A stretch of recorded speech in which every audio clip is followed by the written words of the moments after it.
Now then, you lovely lot, how are you? Thanks for joining me today. My name's Emma and this is the 10-Minute Quilter. First of all, thank you so much for all your comments on my last video about quilt books. It was nice to hear that some of you had been out and bought some of the books on my recommendation, which is always a little bit of a worry, isn't it? Because you're never quite sure whether people are going to like them. But I hope they're useful. I hope you've enjoyed them if you have. And also thanks for your recommendations as well. There were a couple that I'm quite tempted by, and I really don't need any more books. You're just bad for my bank balance, you lot. There was a Japanese improv, East meets West Japanese improv book that looked very, very appealing. And there was also a design book as well that someone recommended. It was that patchwork book, which I think looked really interesting. But anyway, thank you so much for those. I really do appreciate it. I hope some of you found it quite useful.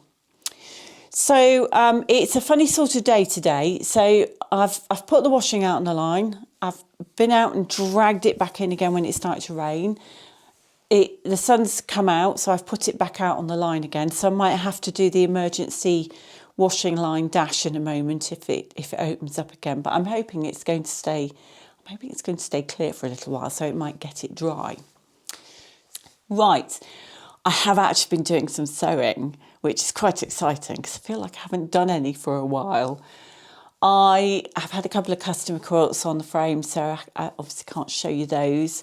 But they're off now. But I was doing with one of my classes last week, we were doing curves by machine.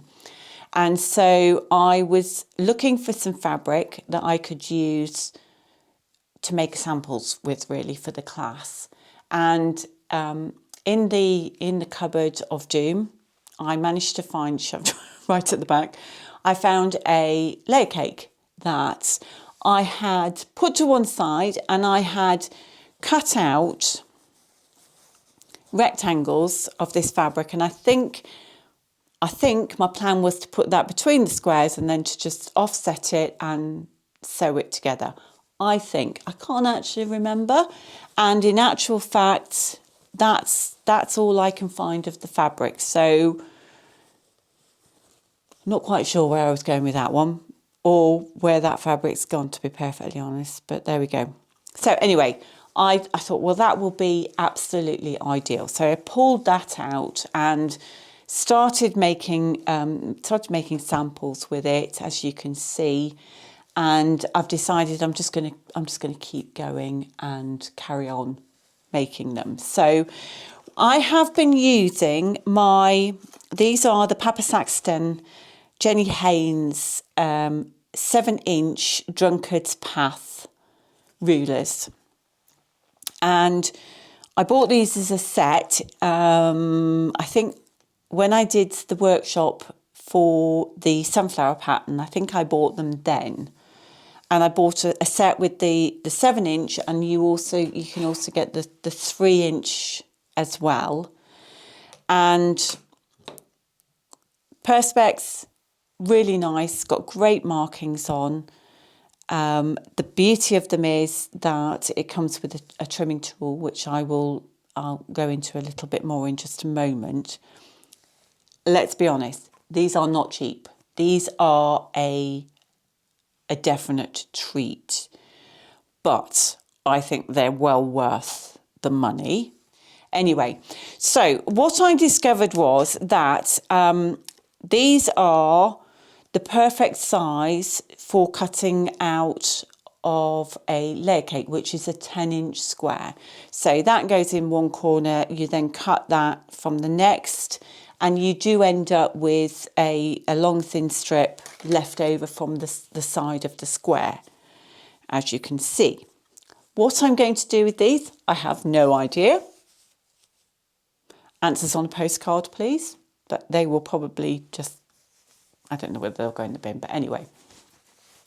And the little one, this makes up to a 3-inch, and I have actually pulled the wrong bit out, but you can actually get this and your concave piece out of a 5-inch square as well. So that's quite handy, I think. Yeah, I pulled the wrong piece out, but there we go. So yes, so if you had a layer cake, you could get 4 lots out of a layer cake using that. Or, I know, my ability at maths just astounds. I astound myself sometimes, I really do. 4 out of a layer cake of that, or 1 out of a layer cake with the bigger version. And this makes up to a 7-inch finished square, she says. And I have been doing them on the machine, and I'll put some footage in here whilst I talk you through it. And I use Jenny's no pin method. So you literally match up the top end of your 2 pieces, and very slowly, as you work your way round, you sew them together with no pins, which can be a little bit scary, but once you get going, you just get on with it and you do it. And the beauty of Jenny's rulers and bow sets is that you get this, and I have to be careful because it might catch the light, but you get this trimming up ruler, and I will show you on the footage onto the side here that you can then pop it down and you just put the little markings on the seam lines, and then you can trim it to a nice neat 7-inch square like this. And so I have been working my way through, and I'm now at the stage where they're all sewn together.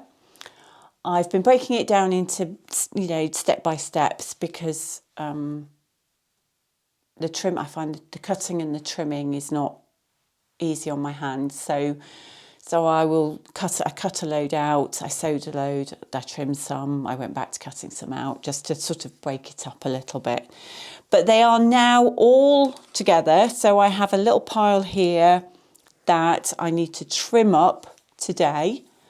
And I will put a picture in of what I've done so far up on the wall. It's fairly wild, but I'm quite enjoying doing it, which is the main thing, isn't it? I think I'm going to put them together into circles like this on the board for now. I'm trying not to overthink it too much. So I literally just sewed the 2 pieces together completely random. The only thing I did was to make sure that I didn't have 2 planes together. So that was the only sort of rule that I set myself, if you like. And so these are all for trimming, and I have been using my my Martelli rotating cutting board, which I got. I think I bought it. I want to say at QuiltCon one year, but I might be wrong. But yeah, it's absolutely brilliant. It's so nice and sturdy, and you can pop stuff on and then just, rotate it around and trim it. It's absolutely brilliant. So if you haven't got a rotating cutting mat and you're doing something like this, I would highly recommend purchasing one, because it really does make life nice and easy for you. So that's where I'm at the moment. So I'm just going to start trimming these up, and I will show you some of the footage of what it looks like up on the board. But last week I organised a trip out to the American Museum at Bath. So it's just outside of Bath, it's actually Claverton. But it's easily accessible from Bath City Centre if you're going that way. And it's an estate, just like I say, on the outskirts, that was established, I think I want to say in the 70s, by 2 gentlemen to showcase and display American arts and crafts, and to bring awareness to some of the crafts that have come out of America. And it's got a good collection of quilts that they display in one of the upstairs rooms, and the quilts are in Do you remember when you used to go to the record shop or the vinyl shop? Do you remember that? You know, and you used to go down the back and there would be the posters, wouldn't they? And you could buy a poster to hang on your bedroom wall of your latest crush, whoever that happened to be. And they were displayed in a perspex viewing thing, weren't they? And they sort of swung from one side to the other. Well, the quilts are displayed in a big version of that behind perspex. And they rotate them, you know, on a regular basis, I believe. But it means that you can get really up close and personal to the quilts, which is really nice. Now, the only problem is that I am going to put a few photographs here. The only problem is, of course, because they're behind the perspex and they keep the room quite dark because obviously the light will affect the textiles. They don't always photograph particularly well, which is a bit of a shame, but I've put in a couple of my favourites in here for you to see. So there were 14 of us all together, and we started the day with coffee and cake, as you do, which was really nice. And I have to say, I think that was probably one of my favourite parts of the day because it was just lovely to see everybody sat around chatting and, you know, just comparing stories and notes and quilts and knitting and things like that, which was really, really nice. And then we were split into two groups, which I didn't realise when I booked it, but, you know, I understand the reasoning behind it. The rooms in the house are quite small, so, you know, a large group of 14 would be quite difficult to sort of herd through. So we were split into two groups, which was a bit of a shame because I felt like I only got time to spend with the group I was with. I sort of missed out connecting with the first group, which was a bit of a shame, but there we go, it's the way it is. So whilst the first group was going round, the second group, which was my group, we went off to see one of the other reasons that we were there was to see the G's Bend quilts exhibition that they have going there currently as well. And it's a lovely exhibition. It's really, really nicely laid out. A couple of them said that they really enjoyed it because it made them feel a lot better, you know, because they're not perfect. They are, a lot of them were utility quilts, you know, so they're not perfect. They used whatever fabrics they had. The quilting is really big and rough and ready, which is obviously, you know, it's part of its charm. It really is. So I hope anyway, most of them came away feeling very inspired by it. And the lady that took us around on our quilt tour said that they have actually purchased a number of the G's Bend quilts for their permanent exhibition, which is amazing. So I think it's on until June. So if you are down that way, then please do go along and have a look. It's well worth a visit. And if you're not in time to see the exhibition, then I still highly recommend the house. It's got beautiful gardens. It sits right on the top of the hill and it overlooks a valley, and it's absolutely stunning vista looking out. It's got a great little coffee shop where you can have coffee, lunch. It's got a terrace where you can sit and have said coffees and lunch if the weather plays the game. So yeah, I would highly recommend it if you get a chance, and a special thanks to all of those who turned out for it as well and supported it. So I think that's all I've got for this week. Have you done machine curves? Let me know in the comments down below, and let me know if you think my layout's working. I think it'll be fine. I think it'll look nice. I think it's I'm really tempted to try and do this from start to finish. Do you know what I mean? To actually get it pieced, put it on the frame, quilt it, and get it done, which will be a rarity, won't it?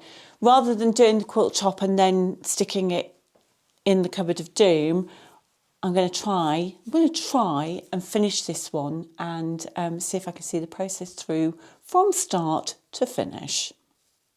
Wish me luck. Right, lovely to have you with me. I hope you're all okay, and I will hopefully see you again soon. Take care. Bye.